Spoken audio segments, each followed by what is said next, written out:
Ils se retrouvent logiquement grands favoris des Jeux Olympiques, mais ils ne savent pas encore qu'il s'agit de Jeux interdits. En s'enrôlant sous la bannière des défenseurs de l'olympisme, les perchistes français auront à briser quelques lances.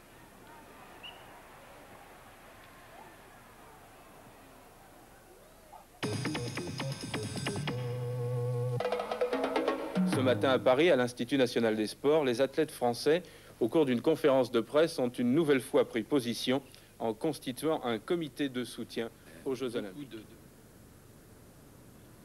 On s'était véritablement mobilisé pour les Jeux Olympiques. Tout le monde parlait du boycott en 1980.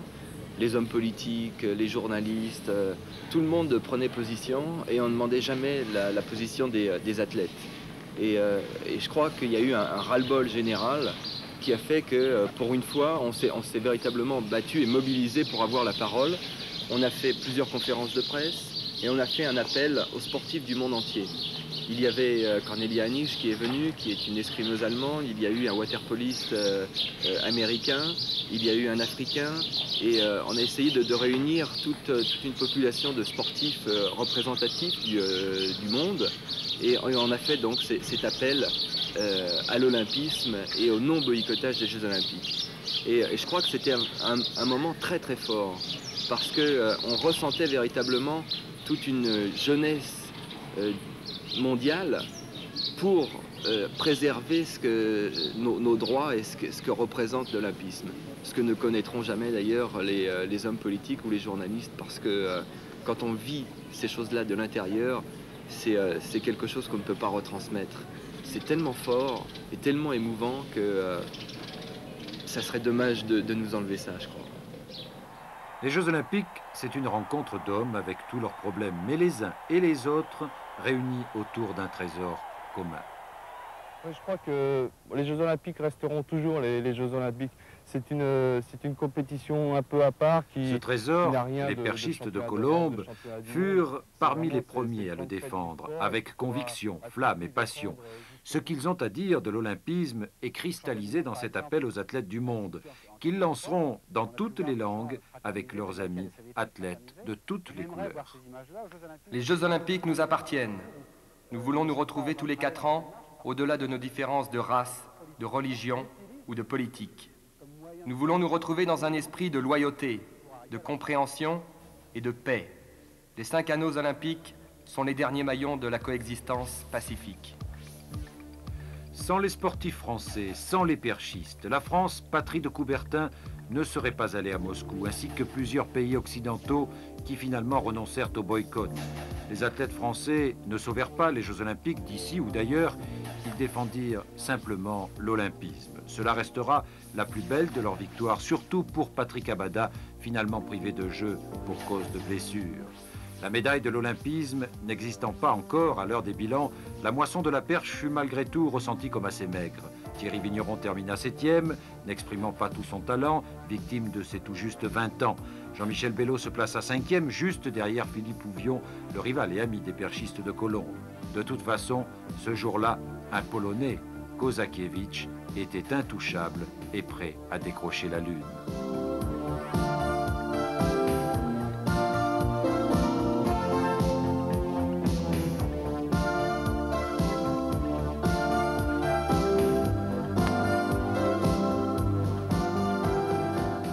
Cette bonne performance d'ensemble fut malgré tout ressentie comme un échec. Les perchistes étaient-ils capables de s'exprimer pleinement hors de leur jardin du stade de Colombes?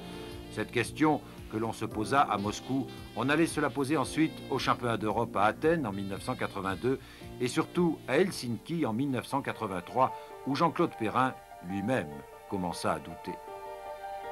Helsinki, ça a été surtout une victoire manquée.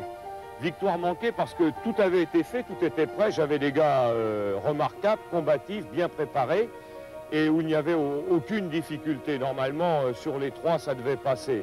Et du reste, l'histoire retiendra qu'on n'a pas été très brillant dans cette compétition complètement faussée par les éléments, mais surtout qu'en revenant d'Helsinki, nos 3 sauteurs ont battu tous 3 leurs records. Patrick a gagné le meeting de Bruxelles. en égalant et en battant sa meilleure performance alors qu'il avait été rafistolé, qu'on lui avait refait un deuxième genou. Thierry a battu le record du monde, Pierre a battu le record du monde. Donc ça a été surtout une victoire manquée, un petit peu décalée, déphasée dans le temps.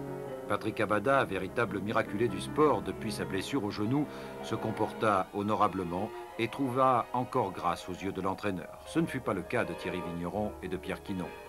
Quand on est en bout de piste dans un championnat, championnat d'Europe ou championnat du monde, même Jeux Olympiques, il faut être très conscient de ce qu'on fait.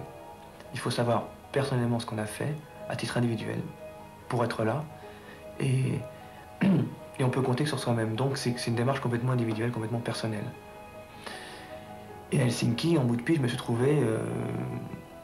je me suis pas trouvé en tant qu'individualité. Je me suis trouvé en tant que acteur dans un groupe. Et donc j'ai pas les ressources nécessaires pour faire la différence avec ma tête. Moi, à mon avis, ça a été la rupture. Ça a été la rupture du groupe, de la cellule Racing.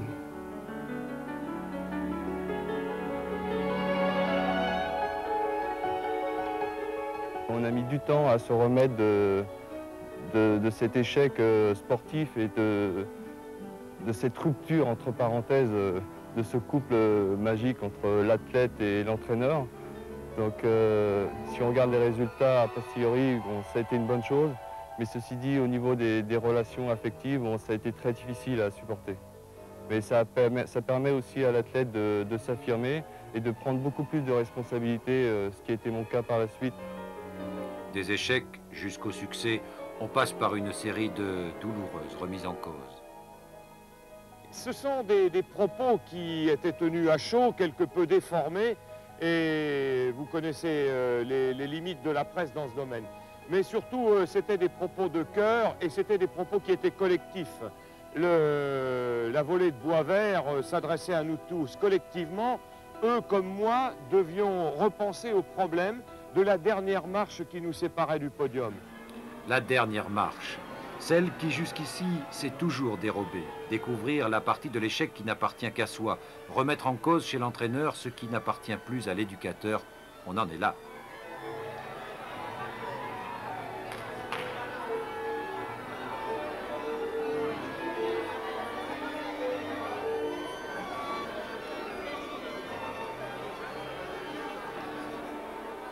On y pense quand sans cesse sur le butoir, il faut revenir cogner sa perche.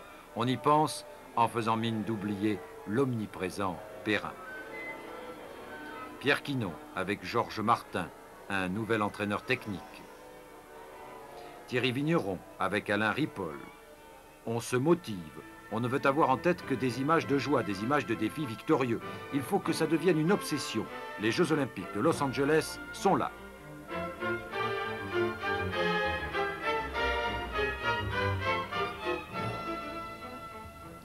Ça y est Thierry, tu y es arrivé.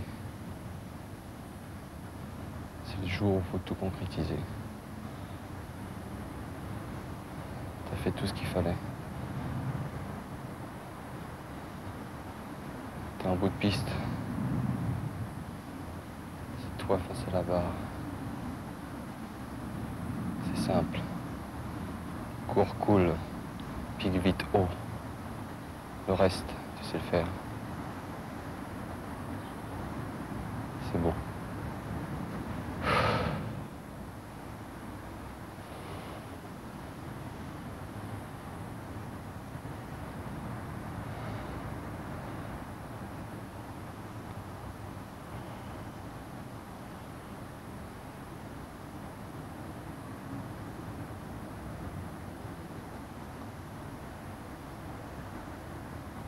Cours cool, pique vite haut.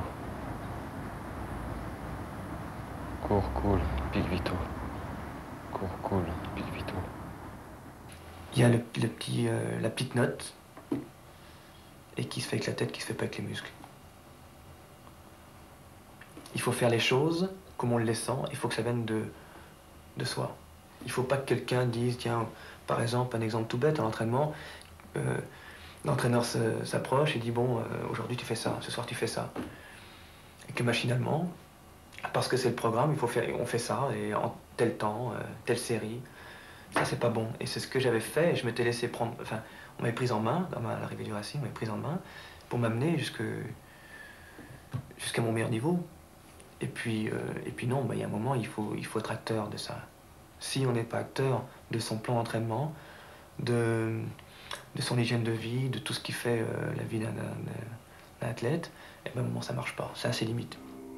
Cristalliser des milliers d'heures d'entraînement pour que le saut devienne des instants d'éternité.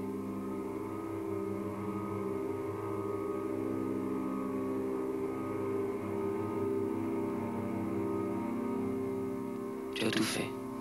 Ne pense plus. Tout doit être réflexe. Saute un instinct. Tu vas faire de beaux sauts, simples, vifs. Tu es prêt. La cuisse doit tenir, le tout pipe, la jurée tiendra. Il y a du vent aujourd'hui. Pense à baisser ton levier.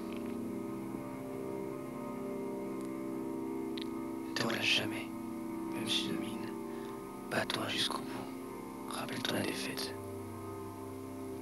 Ça y est, les Jeux Olympiques, j'y suis. J'ai peur, j'ai gagné.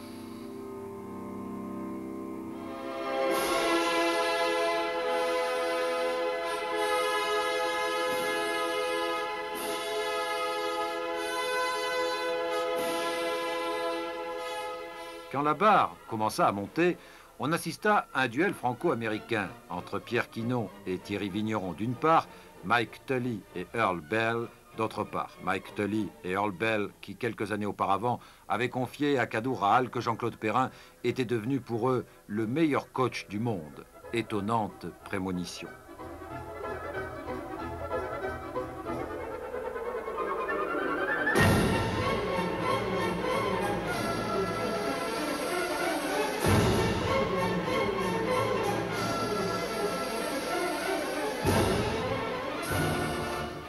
J'ai délivré mon corps du poids de la pensée. Une force inconnue en moi s'était lancée.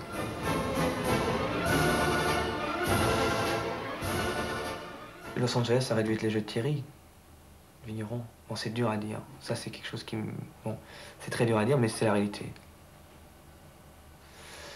Et donc, bon, ben, l'héritage me revient au jeu. Parce que je fais premier. Et je pense que s'il n'y avait pas eu...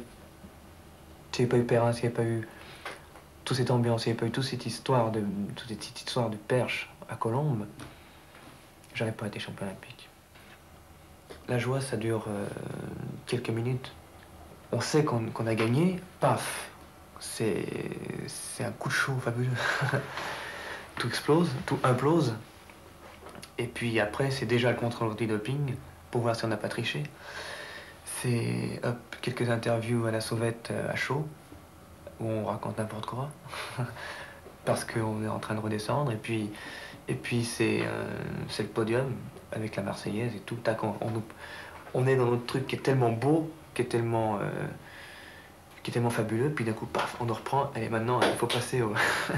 il faut revenir sur Terre, quoi. En fait, c'est ça. Et ça, c'est frustrant à mort, ça. On s'entraîne à être un Superman. Et puis après, quand les jeux sont terminés, ben merde, on retombe sur Terre et puis on dit tiens, et qui je suis, d'où je viens.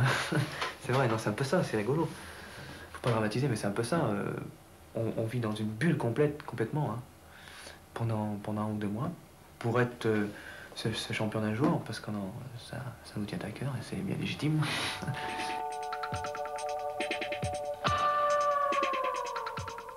On ne dira rien de ce qui restera pour Jean-Claude Perrin son échec le plus important.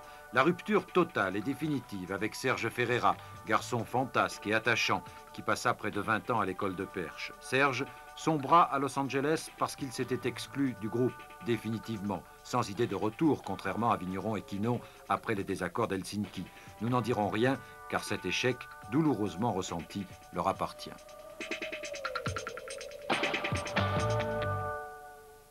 Dans les 10 dernières années, il y a eu une transformation colossale. Pensez que nous sommes partis camper pour nos premières expéditions en Suède et en Finlande, que c'est avec pratiquement un billet aller-retour d'avion, que nous sommes partis pendant 2 mois aux États-Unis, ne sachant pas comment nous allions assurer le programme